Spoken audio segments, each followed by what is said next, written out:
Welcome to another edition of the Giants Training Camp Report presented by Investors Bank. We're in Foxborough, Massachusetts, the first of 2 days, joint practices between the Giants and the Patriots. Bob Popper with Super Bowl champion Shaun O'Hara. And Shaun, we're getting a look at a little 7-on-7 as Daniel Jones and the Giants' first team offense going against the Patriots defense, and Evan Ingram with a nice catch there. Yeah, right out of the gate, Daniel Jones threads the needle there to Evan Ingram in the red zone. Certainly an area that they need to improve on this season. And this 7-on-7 in the red zone, all about space, about timing, anticipating the coverage because the window's closed so fast here, Bob. The Giants had a pretty good week of work last week against Cleveland in the red zone. Joe Judge has talked about the fact that they want to work on the 2-minute offense, which they'll do a little bit later on. But Daniel Jones expected to play the first half of the final preseason game on Sunday, so getting some much-needed work in. Yeah, Bob, and listen, the banter all offseason has been that it's going to be a big year for Daniel Jones. I mean, it's a big year for the entire Giants team, but for him to have not played in the first 2 games, I know he's excited, I know he's anxious. When I was a former player, I couldn't wait to knock the rust off and get that first game under you. So this will be a great opportunity for him, and obviously now to have these joint practices to work game situations against the Patriots scheme and their defense and how they play man-to-man, how they play cover 2 will definitely benefit him in the game.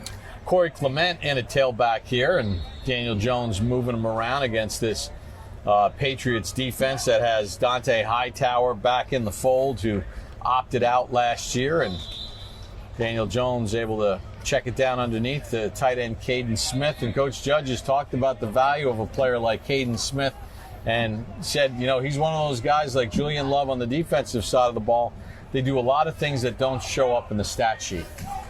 I know this is something that you're always excited about, the individual pass rush drills. And oh, yeah, here we go, Bobby. Hands inside, hands inside. That's Raymond Johnson III, who I tell you showed some real power in the very first preseason game against the Jets. He dumped the guard on his lap, and now he's out on the perimeter, so the angles are a little bit different on the outside.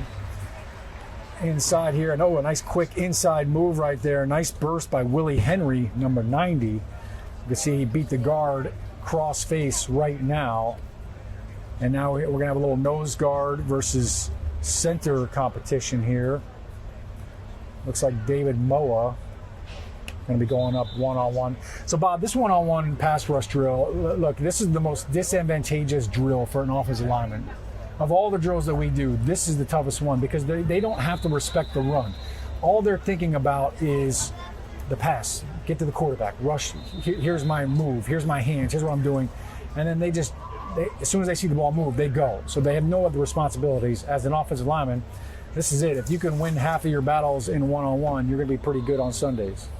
Well, we saw in that previous rep, it looked like James Ferenz did a pretty good job against Moa and holding him off. Yeah, you can see Ferenz there with some nice quick handwork. And, you know, this is always different when you're going up against, you know, a new snap count and a different cadence, different tackles with different kick slides.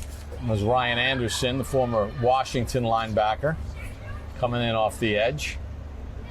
Ryan Anderson with a little, trying the speed rush to rush around the edge. I tell you, he brings a pop. When you watch practice, you can hear when Ryan Anderson is on the field. He really can deliver a blow. And it looks like we've got the first team offensive line in there for the Patriots. That looks like Trent Brown in a right tackle. And it looks like Dexter Lawrence's turn right here. And they run a little twist, and O'Shane Ziminis, who had a good game the other day in Cleveland, kind of came in on that little twist. Yeah, Bob, we call that a TE twist. T is for tackle, E is for end. So when you say TE, the tackle's first. He's the penetrator, and you could see the defensive tackle rushed up the field and the end looped underneath. So that's the twist that they're working on. Now you should see the center and the guards go, and we call that a TT twist.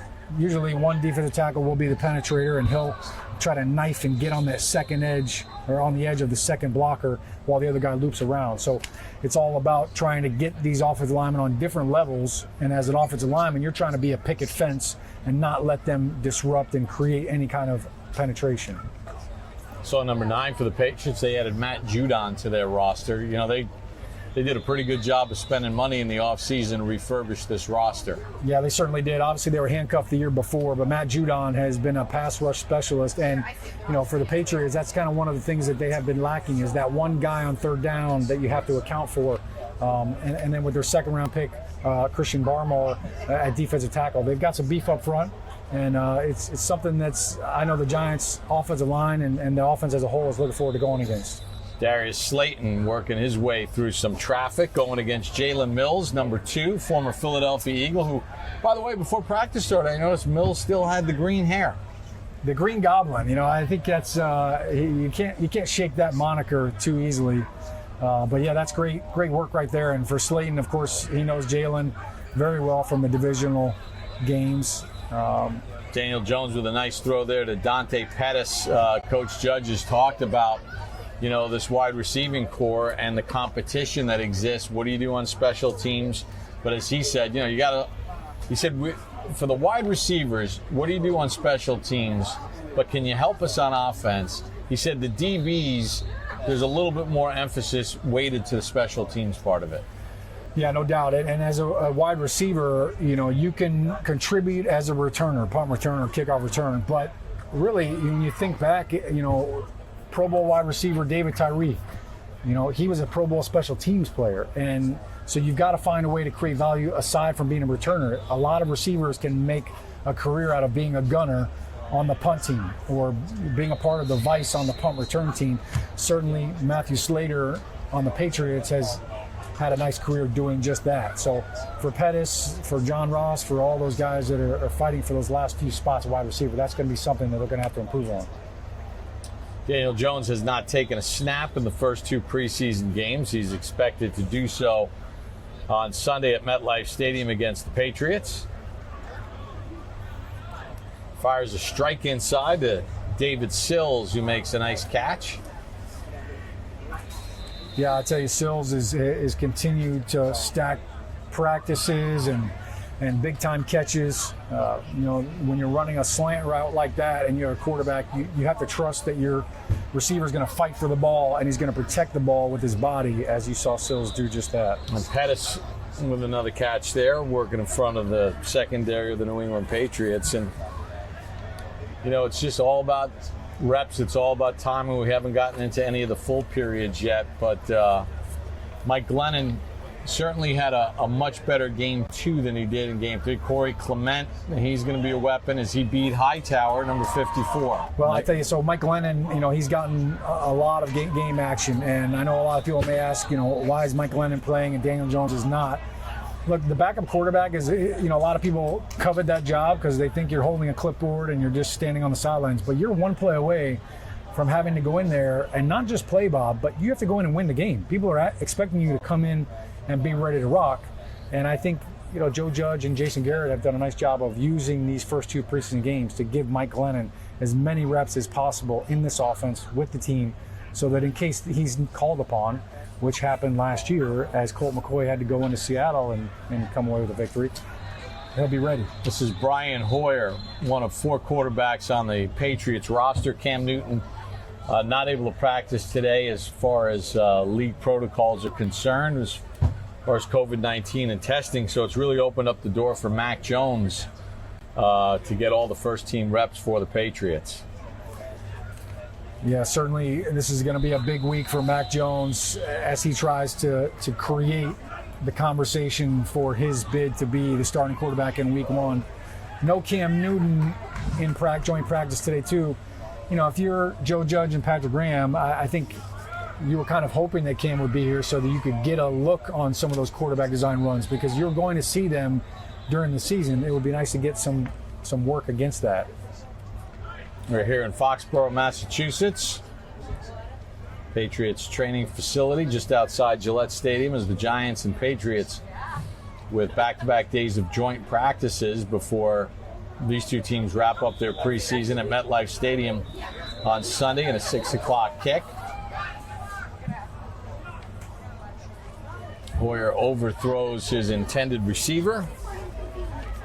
So Daniel Jones and the Giants and Patriots working together Coach Judge said, we're going to go at a work tempo today and tomorrow.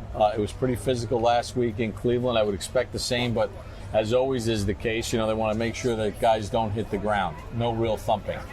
Yeah, no doubt about it. The tempo of thud and working is you want to work the physical aspect of it within the first 75% of the play. That final 25%, save that for the game on Sunday, which is the tackling, because that is where you get guys hurt. And obviously it's a little different world now, Shaun, in the sense that teams playing 3 preseason games. Normally there's that final cut down. There's a quick signing here or there, some roster moves. You juggle your roster a little bit, and then you got a game coming right away. Well, that's not the case now.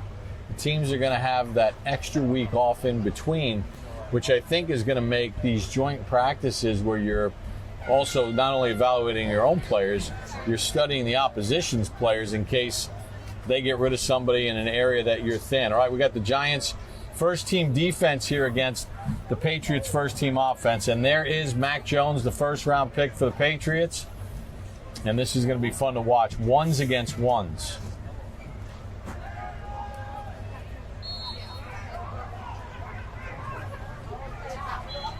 Jones has to check it down to his fullback, Jacob Johnson. So good coverage downfield.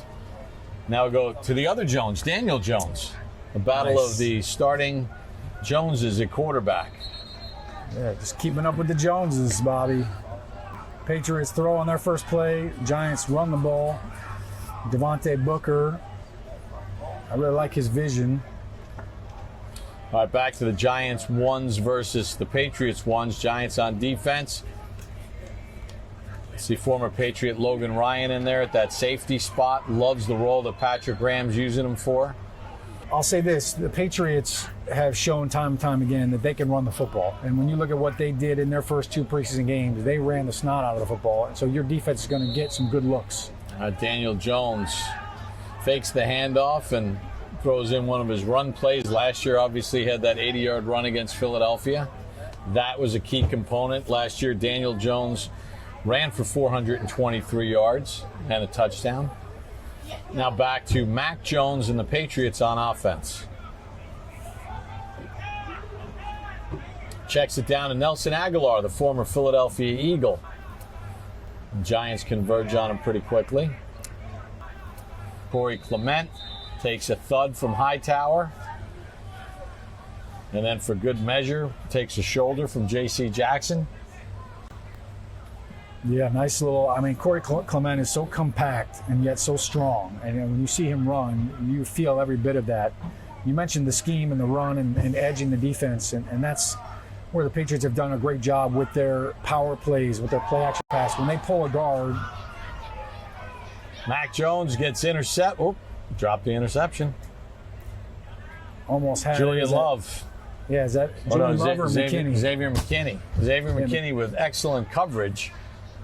Just couldn't reel it in. Now Daniel Jones the other way, and Eli Penny with the catch along the sideline.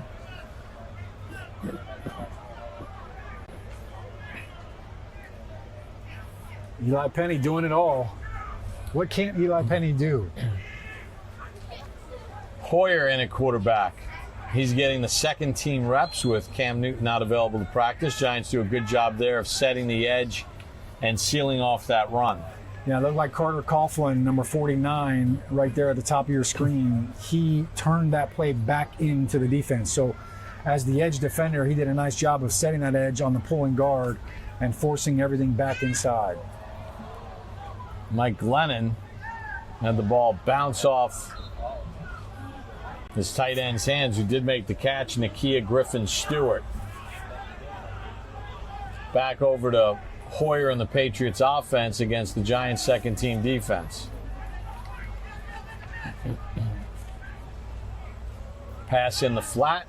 Nice job closing on it there by Rodarius Williams. Yeah, Rodarius Williams continues to have a strong rookie camp. Looked like we saw a little pressure there by David Moa up front, doing a nice job working on the left guard. Back over to Mike Glennon.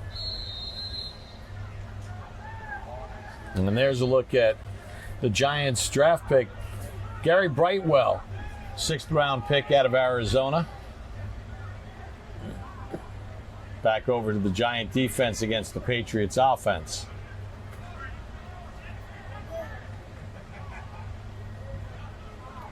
Little draw that time, and J.J. Taylor got the carry.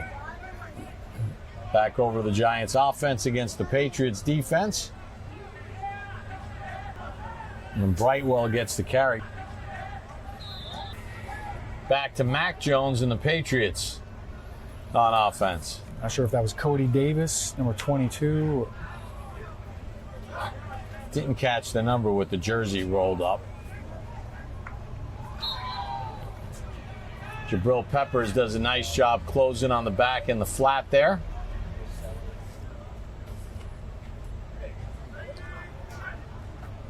Let's see what Daniel Jones and the Giant offense can get going here. Not much in the run with Booker as the Patriots close that off nicely. Practice is moving at a pretty quick pace despite the heat, Shaun, and Giants and Patriots moving from period to period here at the joint practice fields at Foxborough. And, so far we've seen pretty intense starts to this practice. Yeah, definitely it's got a nice physical tempo to it, but I tell you about, they both are working very smart together. And I think that's to be expected with the relationship with Bill Belichick and Joe Judge, that they're going to be smart. Nobody's going to do anything to try to hurt anybody, and certainly that's not how you want to work as a teammate. Yeah, and it's, everything is coordinated and scripted. It's not like they're going out there and they have no idea what the Patriots are doing or vice versa. They've gone through the scenarios that they really want to focus in on both today and tomorrow, and it'll be different what they do today as opposed to tomorrow. Yeah, the game situations that they're focusing on today will be different as opposed to tomorrow. And I think for this too, it's kind of a feeling out period from a player standpoint. What are these guys like? Are they going to work well with us? Do we have to fight and get it out of the way right away, or can we work well together? The practice continues here in Foxborough, and obviously the Giants are hoping that they can get some work in with Saquon Barkley when he returns to the team tomorrow. Good to see Kyle Rudolph moving around. I spoke with him last week during the joint practices in Cleveland, and he felt like he was really progressing nicely.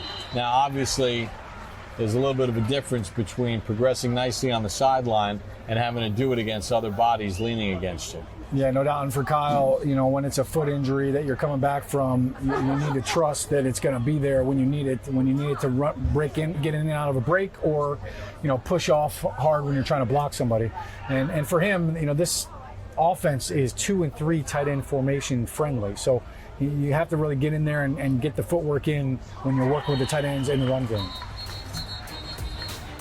Shaun, it's been a lot of fun taking a look at it. Bob, thanks so much, man. We're going to do it again tomorrow. Got some ice water? Where's the cold plunge? Right there. We'll throw you right in there with the water. So for Shaun O'Hara and our entire crew, thank you so much for joining us. We'll be back tomorrow here in Foxborough. You're watching the Giants Training Camp Report, presented by Investors Bank.